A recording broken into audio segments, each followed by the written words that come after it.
गण गणपति नमः। श्री गणेश की वंदना कर, दिन के स्वामी शनिदेव तथा श्री राम भक्त हनुमान की आराधना कर, इष्ट देव का ध्यान रख, गुरुजनों को नमन कर अभिनंदन करते हैं आपका वरुण स्ट्रो और वरुण स्ट्रो द्वारा प्रस्तुत, हमारे द्वारा प्रस्तुत आज के दैनिक पंचांग में यह नित्य के भांति 5 भागों में प्रस्तुत हुआ करता है और इसके पहले भाग का लघु रूप आपके सुविधा, आपके सुझाव के अनुरूप हम अलग से प्रस्तुत करते आ रहे हैं। तो चलिए पंचांग की तरफ चलते हैं। इसमें डेटा जो भी लिए गए हैं सिर्फ पंचांग से लिए गए हैं, छवि गूगल से ली गई है और छवि तथा संख ध्वनि ये दोनों गूगल से ली गई है। यह प्रस्तुति आप तक यूट्यूब के माध्यम से हम सफलतापूर्वक पहुंचा पाने में समर्थ हो। तो इसके पूर्व की हम पंचांग की तरफ चले, पंचांग की महत्ता पर थोड़ा विचार करते हैं। पंचांग हम सब जानते हैं कि शुभ और अशुभ मुहूर्त इसके माध्यम से हम जान सकते हैं, परंतु यह इसे कहीं बढ़कर है। यह हम सब की निर्णय क्षमता को सुदृढ़ करता है, आत्मबल बढ़ाता है। पंचांग प्रकृति और ब्रह्मांड की ऊर्जा के साथ संतुलन स्थापित करने में सहायक होता है, जिससे हम सब के जीवन में शांति, समृद्धि और सकारात्मकता का संचार होता है। अतः पंचांग का अनुसरण करके हम अपने जीवन को अधिक सफल और समृद्ध बना सकते हैं। तो चलिए पंचांग के जीवन में अहम भूमिका को देखते हुए हम सब इसका अनुसरण करके जीवन में शांति और सकारात्मकता का संचार सुनिश्चित करते हुए जीवन को अधिक सफल और समृद्ध। साथ ही साथ इस प्रस्तुति को साझा करें अपने मित्रों, परिजनों तथा शुभेच्छुओं के संग, ताकि वे भी अपने जीवन में पंचांग का अनुसरण करके शांति, समृद्धि और सकारात्मकता का संचार सुनिश्चित करते हुए जीवन को अधिक सफल और समृद्ध बना सके और उनके इस प्रयास में हम सब एक माध्यम बनकर पुण्य के भागी। तो इस प्रकार हम अब आपको ले चलते हैं पंचांग के, दैनिक पंचांग के 5 भागों की थोड़ी सी संक्षिप्त जानकारी कि किस भाग में क्या है। पंचांग के पहले भाग में पंचांग मुहूर्त और ग्रहों के गोचर से संबंध है और इसी भाग में से पहला भाग में से पंचांग मुहूर्त को लेकर हम लघु रूप अलग से प्रस्तुत करते हैं। दूसरा भाग नक्षत्र के अनुसार कैसा दिन रहने की संभावना है। यह स्थिर नक्षत्र चंद्रमा का जन्म कुंडली के अनुसार और आज जो डायनेमिक नक्षत्र जो आज बदल रहे हैं, नित्य बदलते हैं, उसके अनुसार कैसा दिन रहने की संभावना है। इसे तारा बलम कहते हैं और यह 9 तारा चक्र पद्धति पर आधारित है। विशेष चर्चा उस प्रस्तुति में। तीसरा भाग चंद्रमा जन्म राशि में जिस राशि में स्थिर रूप से बैठा है और आज भ्रमण जिस राशि में कर रहे हैं, उन दोनों को मिलाकर आज का दिन कैसा राशि के अनुसार संभावना। चौथा भाग चौघड़िया मुहूर्त जो शुभ और अशुभ काल दर्शाता, काफी उपयोगी है दैनिक तथा विशेष कार्यों के। पांचवा भाग अंक ज्योतिष के अनुसार कैसा दिन रहने की संभावना है। तो ये रहे हमारे 5 भाग की एक संक्षिप्त जानकारी, संक्षिप्त सूची। अब आपको हम ले चलते हैं पहले भाग। पहले भाग में आपका स्वागत है। दिनांक 9 अगस्त 2025, माह श्रवण, पक्ष शुक्ल, शाका संवत 1947 विश्ववसु, विक्रम संवत 2082 कलायुग का कलयुग का 2136 आज का सूर्योदय 5:20 पर और सूर्यास्त 6:20। दिशाशूल आज का पूर्व है, फिर भी इस दिशा में यात्रा करने को बाध्यता हुई तो अदरक या उड़द की दाल का सेवन कर यात्रा में सोचता। तिथि अपराह्न 1:24 तक पूर्णिमा जो पूर्णा तिथि के अंतर्गत आता है, उसके बाद प्रतिपदा जो गंधा तिथि के अंतर्गत आता है। नक्षत्र 2:23 तक श्रवण, उसके बाद अधिष्ठा। योग देर रात्रि 2:15 तक सौभाग्य, उसके बाद शोभा।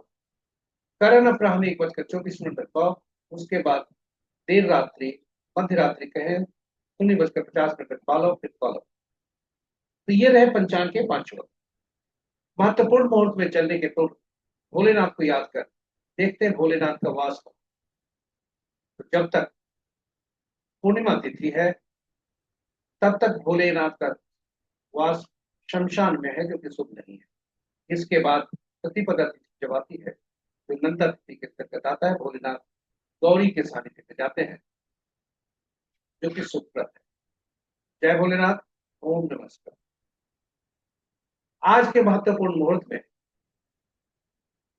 क्योंकि आज का रक्षाबंधन का त्योहार है, इसलिए थोड़ा इसे सावधानी से देखेंगे, ताकि आप अपने रक्षाबंधन के त्योहार में शुभता ही शुभता ला सकें। अभिजीत मुहूर्त दिन के 11:28 से 12:21 अपराह्न तक। अमृत काल कल भोर में 3:42 से 5:16 तक, क्योंकि आज उपयोगी नहीं है रक्षाबंधन के लिए। सर्वार्थ सिद्धि जो प्रातः 5:20 से अपराह्न 2:23 तक काफी उपयोगी है। विजय मुहूर्त अपराह्न 2:06 से 2:59 तक। गोधूली विलास संध्या 6:30 से 6:51 संध्या तक। और निशिता मुहूर्त देर रात्रि 11:36 से मध्य रात्रि 16 तक। रात्रि में किए जाने वाले पूजा पाठ, जब तक साधना, तंत्र मंत्र आदि के लिए निशिता मुहूर्त श्रेष्ठ हुआ करता। सबसे प्रभावी राहु का शुभ काल में राहु काल, जो प्रातः 8:37 से 10:16 तक। गुलिक काल 5:20 से 6:59 तक। यमगंड अपराह्न 1:34 से 3:12 तक। वर्ज मुहूर्त संध्या 6:18 से रात्रि के 7:52। और पंचक देर रात्रि 2:11 से कल सूर्योदय तक, और संभावना है उसके पश्चात। तो ये रहे महत्वपूर्ण शुभ और अशुभ मुहूर्त। और आपको बता दें कि रक्षा में बंधन के त्योहार पर हम अलग से प्रस्तुति कर रहे हैं, जो जिसमें शुभ और अशुभ मुहूर्त विशेषकर हम संक्षिप्त परिचय देंगे, ताकि आप शुभ मुहूर्त में ही रक्षाबंधन कर पाएं। ग्रहों की आकाशीय स्थिति यह है कि चंद्रदेव मकर राशि में है और आज कुंभ राशि में जाएंगे। नक्षत्र के अनुसार वे अपनी राशि में आते हैं। बुधदेव बकरी चल रहे हैं और अष्टमी, और शनिदेव बकरी चल। ग्रह अंश के अनुसार सभी ग्रहों की स्थिति राहु केतु को छोड़कर शक्तिशाली स्थिति। इस प्रकार मित्र राशि में 3 ग्रह, शत्रु राशि में 4 ग्रह, सम राशि में 2 ग्रह, अपनी राशि में कोई ग्रह नहीं। और राशि के अनुसार सबसे ज्यादा ग्रह बुध में की राशि में 3 ग्रह है। उसके बाद चंद्रमा की राशि में और शनि की राशि में 2 ग्रह हैं। मंगल की राशि में कोई ग्रह नहीं है। मंगल और शुक्र की राशि में कोई ग्रह नहीं है। और शेष ग्रहों की राशि में एक एक ग्रह। नक्षत्र को देखें यदि, तो मित्र नक्षत्र में 4 ग्रह, शत्रु नक्षत्र में 1 ग्रह, सम नक्षत्र में 2 ग्रह, और अपने ही नक्षत्र में 2 ग्रह हैं। ये शनिदेव और चंद्रमा। बृहस्पति और राहु का आपस में नक्षत्र परिवर्तन है, क्योंकि बृहस्पति राहु के नक्षत्र में, राहु बृहस्पति के। केतु मंगल 2 ऐसे ग्रह हैं जो स्वतंत्र ग्रह हैं, क्योंकि इनके नक्षत्र में कोई ग्रह नहीं है। और शेष ग्रहों के नक्षत्र में एक एक ग्रह हैं। राहु देव और शनि देव के नक्षत्र में 2 ग्रह हैं, और केतु मंगल के नक्षत्र में कोई ग्रह नहीं। बुध इस प्रकार शेष ग्रहों के नक्षत्र में एक एक ग्रह। तो ये रहे हमारे पहले भाग की प्रस्तुति। अब आपको हम दूसरे भाग में ले चलते हैं, जो नक्षत्र के अनुसार कैसा दिखने की संभावना। इसे ताराबलम कहा जाता है। ताराबलम के नीचे जो वर्टिकल कॉलम है, उसके सभी रो में विभिन्न नक्षत्र में जन्मे जातक के बीच, विभिन्न नक्षत्र एरिया जातक के जन्म से संबंध रखता है। और ऊपर में ताराबलम के हॉरिजॉन्टल पे जो नक्षत्र के नाम है, वह आज चंद्रमा के गोचर का नक्षत्र। और दोनों को मिलान कर देख सकते हैं कि आज का दिन कैसा है। यह ताराबलम सिद्धांत पर आधारित है, और ताराबलम मूल रूप से नवतारा चक्र पद्धति पर आधारित है। और इसकी चर्चा इसके बारे में हम अलग से भी यूट्यूब पर वीडियो रखते हुए, क्योंकि अद्भुत और सटीक पद्धति। चलिए थोड़ा सा परिचय नवतारा चक्र पद्धति पर, इससे फायदे क्या है। ताराबलम से केवल हम आज के बारे में जानते हैं। नवतारा चक्र पद्धति से जीवन के पूरे काल के बारे में जानते हैं। उदाहरण स्वरूप दशा महादशा का फल कैसा होगा, और यदि दशा महादशा का फल यदि हमें पहले से पता चल जाए कि ये शुभ है या चुनौती भरा है, तो हम अपने आप को मानसिक रूप से चुनौती का सामना करने के लिए तैयार हो जाएंगे। और शुभ काल में, शुभ दशा महादशा के अवधि में हम सभी शुभ कार्यों का निष्पादन करना चाहिए। जन्म कुंडली में अच्छी स्थिति में ग्रह हो सकते हैं, लेकिन नवतारा चक्र पद्धति के अनुसार अच्छी स्थिति में नहीं हो, क्योंकि ग्रहों के मन नक्षत्र होते हैं। यानी ग्रह के पास अपने अपने फल नहीं होते, वे नक्षत्रों के अनुसार फल देते। तो यह हम जान जाए यदि कि कौन से ग्रह हमारे लिए शुभकारी है, कौन से अशुभकारी, तो वह हमारे जन्म कुंडली ग्रह की फल की सटीकता ज्यादा प्रभावी और सही हो सकती। और इसके अतिरिक्त जन्म नक्षत्र जो हमारा होता है, और जो हम जीवन में बहुत से लोगों से मिलते हैं, आज आरंभ होता है घर के रिश्तेदार, माता पिता से लेकर सभी रिश्तेदारों से, और उसके बाद समाज के लोगों से, गांव के लोगों से, आदि आदि। तो जितने भी लोग से हम संपर्क होते हैं, उसमें यह देखते हैं कि कहीं यह शुभकारी स्थिति है या अशुभकारी। जो बिजनेस पार्टनर के साथ है, यदि अशुभकारी स्थिति है, तो हम पहले हमें चेतन होना चाहिए कि यह बिजनेस हमारे लिए लाभकारी नहीं होगा। इस तरह से हम इसको देखते हैं। और चूंकि ग्रहों के मन नक्षत्र होते हैं, इसलिए, और 27 ग्रह होते हैं, 27 नक्षत्र होते हैं, 9 ही ग्रह होते हैं, इसलिए 27 नक्षत्रों को ग्रहों से जोड़ने के लिए 27 नक्षत्रों को 3 भागों में बांटा गया, और पहला से 9वां तक एक समूह में रखा गया, एक श्रेणी में, 10वां से 18वां तक दूसरी श्रेणी में, और 19वां से 27वां तक तीसरी। और ये तीनों नक्षत्रों को, तीनों से अलग अलग नक्षत्रों के समूह को ग्रहों से जोड़ा गया।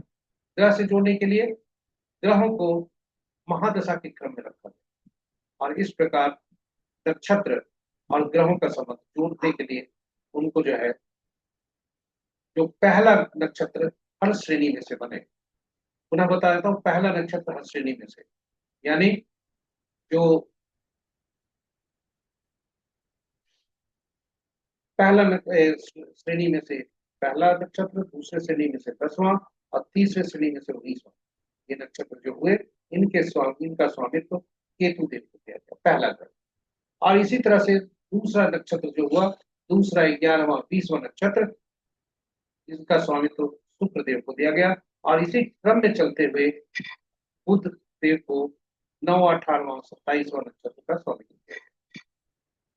और इस प्रकार ये जो स्वामित्व दिया गया, तो यह इसकी सूची इस प्रकार पर।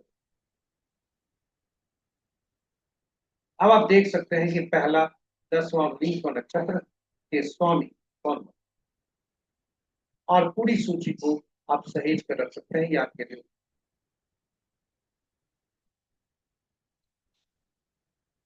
अब हम फलित कैसे करते हैं, ये बहुत महत्वपूर्ण। तो ग्रहों को नक्षत्रों से जोड़ दिया गया, और ये इस प्रकार के, जब जन्म पत्रिका में चंद्रमा जिस नक्षत्र में होते हैं, वहां से गणना आरंभ होती है। यानी किसी व्यक्ति का जन्म राहु के नक्षत्र में हुआ है, तो उसका पहला ग्रह राहु होता है, दूसरा बृहस्पति, तीसरा शनि, चौथा बुध, पांचवा केतु, छठा शुक्र, सातवां सूर्य, आठवां चंद्रमा, और 9वां मंगल। और पहले ग्रह से दूसरा, चौथा, छठा, आठवां, 9वां ग्रह जो होते हैं सुखफलदायी, उन्हें शुभता प्राप्त होती है। जो जातक का दूसरा, चौथा, छठा, आठवां, 9वां नक्षत्र होता है, वही यदि जातक का जन्म नक्षत्र से, यानी जन्म नक्षत्र जो नक्षत्र है, वो जो उसके स्वामी जो बने जन्म ग्रह, वहां से तीसरा, पांचवा और सातवां जो ग्रह होते हैं, तो महादशा के अनुसार वे पीड़ादायक होते हैं, अति पीड़ादायक होते हैं, असह पीड़ादायक होते हैं, और अशुभता लाभ। इस प्रकार सभी नक्षत्रों को ग्रहों से जोड़ा। अब आप बताएं कि यदि किसी जातक का जन्म राहु के नक्षत्र में हुआ है, तो उसके लिए जो शुभकारी प्लेनेट है वो बृहस्पति है, बुध है। बृहस्पति बृहस्पति, बुध, शुक्र तथा चंद्र, मंगल। वहीं तीसरा, पांचवा, सातवां जो ग्रह होते हैं इनके, वो शनि देव, केतु देव और सूर्य देव। तो यदि जातक का जन्म, यदि मुझे पहले से पता चल गया कि हमारे लिए जातक का जन्म यदि राहु में हुआ है और उसे पता चल जाए कि शनि देव, केतु देव और तथा सूर्य देव की दशा महादशा खराब हो सकती है, तो क्या जातक पहले से चेतन से नहीं होगा? होगा। उसी तरह ग्रह कैसा फल देंगे यह भी हम जान सकते हैं। गाड़ी की का संख्या से जान सकते हैं। गाड़ी से हम जान सकते हैं कि गाड़ी का क्या लाभकारी होगा आदि आदि। इस तरह से नव तारा चक्र पद्धति पर कौन से रिश्तेदार हमारे लिए शुभकारी होंगे, कुंडली के अनुसार ग्रह कैसे होंगे, ये सभी बातें हम नव तारा चक्र पद्धति से जानते हैं। इसलिए नव तारा चक्र पद्धति पे जो हमने पोस्ट किया है उसमें, क्योंकि यूनिक पद्धति है, इसलिए नव तारा चक्र पद्धति पर हम पोस्ट करके उसमें करते वक्त हमने नौ तारा चक्र पद्धति के प्रमाण, जो उसके प्रमाण होते हैं, उसके जो फल होते हैं, उसकी प्रमाणिकता और सटीकता को दर्शाने हेतु भगवान राम, मां सीता तथा पवन पुत्र हनुमान की जन्म को उस पर रखी और उनके आपस के संबंध इतिहास के पन्नों में और हर की जीवा पर यह सभी को मालूम है। और नव तारा चक्र पद्धति से जब वही निकलता है तो इसकी सटीकता प्रमाणित। आपसे आग्रह है कि नव तारा चक्र पद्धति में जो हमारी पोस्ट है यूट्यूब पर, उसे देखें, ज्ञानवर्धक होगा और काफी उपयोगी होगा आपके जीवन में। साथ ही साथ साझा करें अपने मित्रों, परिजनों, शुभेच्छुओं के संग, ताकि उनके जीवन में भी शुभता नहीं आए, वे ही शुभता को की तरफ मार्ग मार्गरत रहे। तो इन्हीं शब्दों के साथ हम आज के चंद्रमा के परिप्रेक्ष्य में तारा बलम देखते हैं कि आज चंद्रमा क्या कहते हैं इसके बारे में। तो चंद्रमा का गोचर आज उन्हीं की अपने अपने ही नक्षत्र में, अपने ही नक्षत्र श्रवणम में है और उसके बाद वे श्रविष्ठा नक्षत्र में जाते हैं जो कि मंगल का नक्षत्र है। और अगर देखें, यदि जातक का जन्म उदाहरण स्वरूप भरनी, पूर्वा फाल्गुनी या पूर्वाषाढ़ा नक्षत्र में हुआ है, तो पहली अवधि जो होती है वो विपद का है, उसके बाद छेद का है। पहली अवधि विपद का है, उसके बाद शुभता है। और यह दूसरा उदाहरण यदि देखें, जातक का जन्म यदि पुनर्वस पिता का पूर्व भाद्रपद में हुआ है, तो पहला भाग नैधन्य है, दूसरा भाग विपद। इस प्रकार हम फल देख, यहां पर प्रश्न उठता है कि यदि हमें कुछ आज जरूरी काम करने हैं और हमारा जो आज स्थिति बन रही है वह विपद, जन्म, नैधन्य या प्रत्यरी की बन रही है, तो हम क्या करें? तो आपको एक सलाह यही दी जाती है कि आप उस अवधि को टालें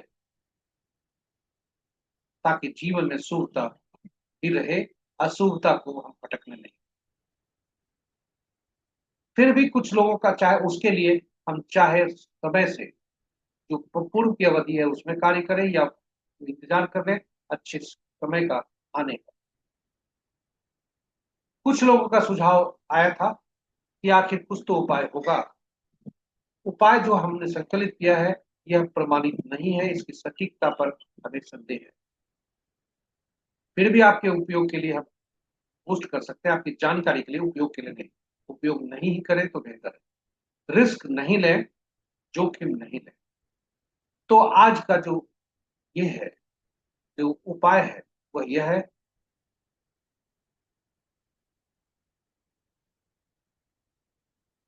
जन्म, यदि तारा में पड़ता है तो पीला कद्दू पत्ते वाली सब्जी का दान करें, विपत्त में पड़ता है तो गुड़ का दान करें, प्रत्यय में पड़ता है नमक का दान करें, और नैर्धन्य में है तो मुहूर्त को त्यागें। फिर भी यदि मजबूरी है तो तिल सहित स्वर्ण का दान करें। इन्हीं शब्दों के साथ हम इस प्रस्तुति को यहाँ विराम देते हैं। आपको ले चलते हैं चंद्रमा जिस राशि में है आज, उसके अनुसार कैसा। तो चंद्रमा का अपराह्न 2:11 तक राशि परिवर्तन है, जब वे मकर राशि से कुंभ राशि में जाएंगे। इसे चंद्र बलम कहा जाता है इस प्रतिफल को। और इसके अनुसार यदि हम कहें जब तक चंद्रमा मकर राशि में है तो मेष, मिथुन, मेष, कर्क, सिंह, वृश्चिक, मकर और मीन राशि के जातक के लिए दिन की शुभता की। उसके बाद अपराह्न 2:11 तक जब चंद्रमा कुंभ राशि में प्रवेश करते हैं तो मेष, वृषभ, सिंह, कन्या, धनु और कुंभ राशि के जातक के लिए शुभता के संकेत। शेष राशि वाले जातक के लिए बस सावधान रहने की जरूरत है, अशुभता के संकेत हो सकते मिल रहे हैं। अब आपको हम ले चलते हैं चौघड़िया मुहूर्त पर। चौघड़िया मुहूर्त काफी उपयोगी है। यह शुभ और अशुभ काल दर्शाता है। किसी भी कार्य को करने के लिए इसका उपयोग किया जाता है, और चाहे वो कार्य पूजा पाठ हो या नए काम की शुरुआत हो, दैनिक कार्यों के लिए भी काफी उपयोगी। तो यदि हम कोई उचित मुहूर्त नहीं देखना चाहते हो तो हम शुभ कार्य करने के लिए कम से कम चौघड़िया जरूर दें। और चौघड़िया की उपयोगिता को देखते हुए हिंदी में चौघड़िया की उपयोगिता और अंग्रेजी में यूटिलिटी ऑफ चौघड़िया हमने अलग ही यूट्यूब पोस्ट किया है। आप उसे देखें और देखकर लाभान्वित हो सके, जानकारी विद्या लाभ पहले करें, उसके बाद उसका उपयोग कर आप अपने जीवन में सुखता लाए। संक्षेप में बता दें कि कुल 7 चौघड़िया, 8 चौघड़िया दिन के और 8 चौघड़िया रात के होते हैं, किंतु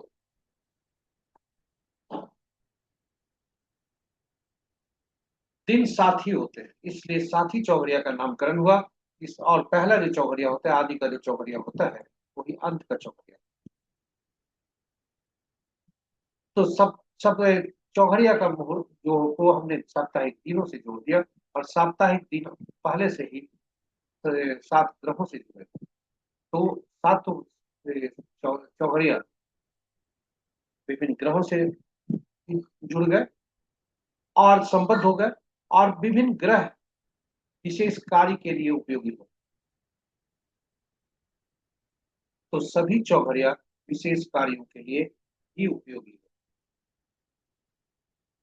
तो ये रहा आज का चौघड़िया की उपयोगिता पर संक्षिप्त चर्चा। अब आपको हम ले चलते हैं आज का चौघड़िया पर, इस पर पूर्व के हम ले चले। चौघड़िया में जरूर देखना चाहिए कि चौघड़िया का अशुभता से अधिव्याप्त यदि चौघड़िया है तो उसे परित्याग करना, क्योंकि शुभता तो बिल्कुल नहीं, अशुभता की गारंटी बना दे।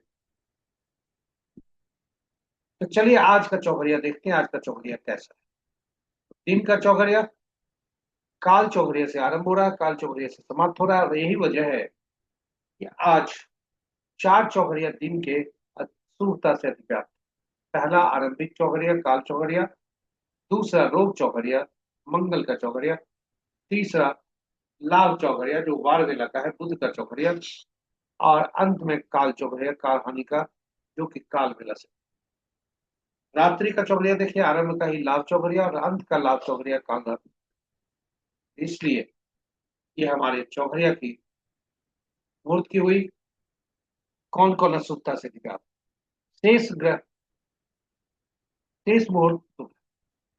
आज के परिप्रेक्ष्य में देखें, रक्षाबंधन का त्योहार है। शुभ समय 6:59 से 8:37 तक, और 10:16 से 11:55। 6:59 से 8:37 तक बहुत ही शुभकारी है, क्योंकि ये शुभ मुहूर्त है। उसके बाद सूर्य का मुहूर्त आता है जो कि 10:16 से 11:55 तक है, और 11:55 से 1:34 तक जो शुक्र का चौघड़िया है, चर चौघड़िया है, ये भी सुन। तो ये रहे हमारे चौघड़िया पर स्थित परिचय। रात्रि का चौघड़िया, काल रात्रि, लाभ चौघड़िया तथा दोनों, आरंभ का और अंत का दोनों अशुभता से रह जाते। तो इस प्रकार हमारे चौथे भाग की प्रस्तुति यहाँ पर समाप्त होती है। हम आपको ले चलते हैं पांचवें भाग। पांचवा भाग, अंक ज्योतिष से कैसा दिन रहने की संभावना है, और इसके पूर्व की हम उस पर चर्चा करें, संक्षिप्त परिचय अंक ज्योतिष पर कैसे काम करते हैं। अंक, चूंकि अंकों के जीवन में हमारी यहाँ भूमिका होती है और ईश्वर द्वारा प्रदत्त हमें जन्म तिथि होती है जो कि आजीवन चलता है, और ये यही हमारे मूल आधार होते हैं। इसलिए अंक ज्योतिष को समझना बहुत आसान है, केवल समझ कर उसको अप्लाई भी करना भी आसान है। तो चलिए आइए अंक ज्योतिष पर चलते हैं। संक्षिप्त परिचय अंक ज्योतिष पर। अंक ज्योतिष में 1 से 9 अंक जो होते हैं वही महत्वपूर्ण होते हैं। 1 से 9 अंक सिंगल डिजिट में, मतलब एक अंक, और इसमें शून्य की गणना नहीं ली जाती क्योंकि शून्य अनिश्चितता को दर्शाता है। साथ ही साथ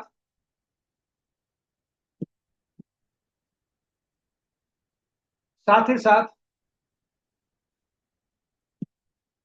हम अगर ये अंकों को देखें तो 1 से 9 के अंक में पांचवा अंक जो होता है मध्यम अंक होता है, जो बीच का अंक है, संतुलित करता है अपने पहले के अंकों को, बाद के अंकों को। और कोई भी जन्म कुंडली से निकले, जन्म तिथि से निकले मूलांक और भाग्यांक में यदि आपस में कटुता होती है, फिर यही 5 अंक बीच में मध्यस्थता कर दोनों को मिलाता है। तो आज का, और जब भी हमें यदि इन अंकों को देखा जाए तो इन अंकों के स्वामी भी होते हैं जो ग्रह है, अलग अलग 1 से 9 तक, सूर्य चंद्रमा बृहस्पति राहु बुध शुक्र केतु शनि मंगल, ये सभी एक क्रमशः 1 से 9 के स्वामी बनते हैं। अंकों के साम्राज्य में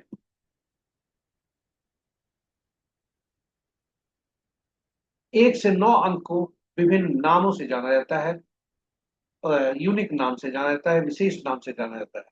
एक को राजा के नाम से या सरकार के नाम से, दो को रानी के नाम से, तीसरा गुरु के नाम से, चौथा शरारती तत्व के नाम से, पांचवा राजकुमार के नाम से, छठा मंत्री के नाम से, सातवां धर्मगुरु, आठवां अपने नीचे से तबके के लोग, अधीनस्थ कर्मचारी, न्यायाधीश न्यायालय, और नौवां सेनापति, पुलिस और डॉक्टर। स्टैटिक डेटा हमारे होते हैं जो जन्म तिथि, माह और वर्ष होते हैं, और उनसे निकले अंक यानी जन्म तिथि का योग, जो 2 अंकों का योग होता है उसका, उसका योग को एक अंक में परिवर्तित करते हैं, वह मूलांक बनता है, ड्राइवर बनता है। कंडक्टर, जब हम जन्म तिथि माह और वर्ष को जोड़ देते हैं और एक अंक में परिवर्तित करते हैं तो कंडक्टर बनता है। इस प्रकार हम मूलांक और भाग्यांक को आपस में उसके मित्रता को देखकर हम आगे आकलन करते हैं। उसके बाद डायनेमिक डेटा में पहला अंक जो हमारे पास होता है वो नाम के रूप में होता है, जो आजीवन चलता है। नाम हमारे लिए मध्यम अंक बनकर महत्वपूर्ण अंक बनकर आता है, क्योंकि नाम में प्रयुक्त हुए शब्दों को उनके अक्षरों से को देख देखकर उनके अक्षरों से का जो अंकीय मूल्य होता है उसे परिवर्तित करते हैं और वह नामांक निकलता है, और वह नामांक हमारे लिए प्रयोग में हम उसको कर लाते हैं। तो आप देखें कि हर अल्फाबेट का एक मूल्य है, और वही अल्फाबेट का मूल्य नामांक को देता है, और यह नामांक हम सुनिश्चित करते हैं कि हमारे ड्राइवर और कंडक्टर यानी मूलांक और भाग्यांक से हम मित्रता रखें।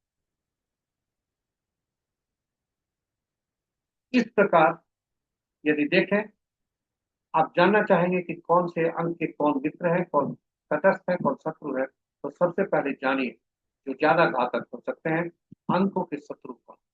एक अंक, एक तारीख को जन्मे जातक का शत्रु अंक है 8, 2 का 4 6 8 9, 3 का 6, 4 का 8 9 4 2, छठा का 3 9, सातवां का 7 9 3, 8 अंक का 1 2 9 4 8, और 9 अंक का 6 4 2 8 9। इस प्रकार 8 और 9 का देखें, 5 5 अंक उसके शत्रु हैं। दो और चार के चार चार अंक। तो जब भी ऐसी तिथि आती है तो इनके जीवन में अनिश्चितता थोड़ी बढ़ती है, परेशानी बढ़ती है। तो आज का अंक ज्योतिष के अनुसार आज का अंक देखें तो 9-8 का कॉम्बिनेशन। और 9-8 का कॉम्बिनेशन जो है, यानी 8 और 9 में आपस में शत्रुता है। इस प्रकार हम 8-9 का को अंकों में तालमेल करने के लिए नामांक का सहारा लेते हैं, उसे प्रयास करते हैं कि 5 अंक पर चल जाए ताकि दोनों का यह मित्र बने। तो आज जो यह 8 अंक बता रहा है भाग्यांक आज का, तो विभिन्न गुणांक वाले व्यक्तियों के लिए परेशानी का सबक देखा जा रहा है अंक के ही। क्योंकि 8 अंक, एक अंक का शत्रु होता है, 2 अंक का शत्रु होता है, 3 अंक का शत्रु होता है, 4 का शत्रु होता है, 7 का शत्रु होता है, खुद 8 अपने अंक का शत्रु होता है, और 9 अंक का भी शत्रु। सामान्य स्थिति केवल 5, 6, 7 का है। इसलिए जो जातक का मूलांक 5, 6, 7 है, उनके लिए दिन सावधान रहने की आवश्यकता है। और जिनके 1, 2, 3, 4, 8, 9 है, वे सावधान रहें, क्योंकि उनका आज का दिन शुभ नहीं है। जो आपस के अंकों के तालमेल है वह मित्रवत नहीं है, वह वे चुनौती भारत ले सकते हैं। इसलिए लाइफ में स्ट्रगल हो सकता है, हेल्थ इशू आ सकते हैं, लॉयर कानूनी दांव पे गलत हो जा सकते हैं, किसी मामले में आप फंस सकते हैं। तो इन सभी ये स्थितियों को लेते हुए हम आपसे तो आग्रह करेंगे कि आज का दिन शुभ नहीं है।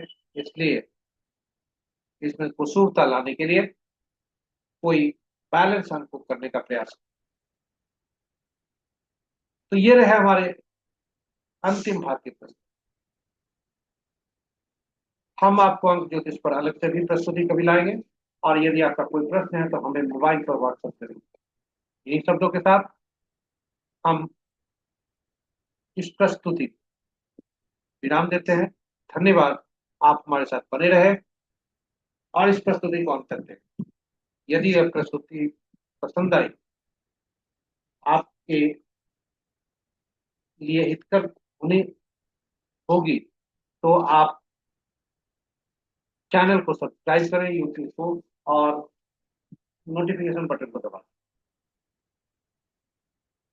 पहली बार इस प्रस्तुति को देख रहे हैं तो भी आप नोटिफिकेशन बटन को दबा दें, और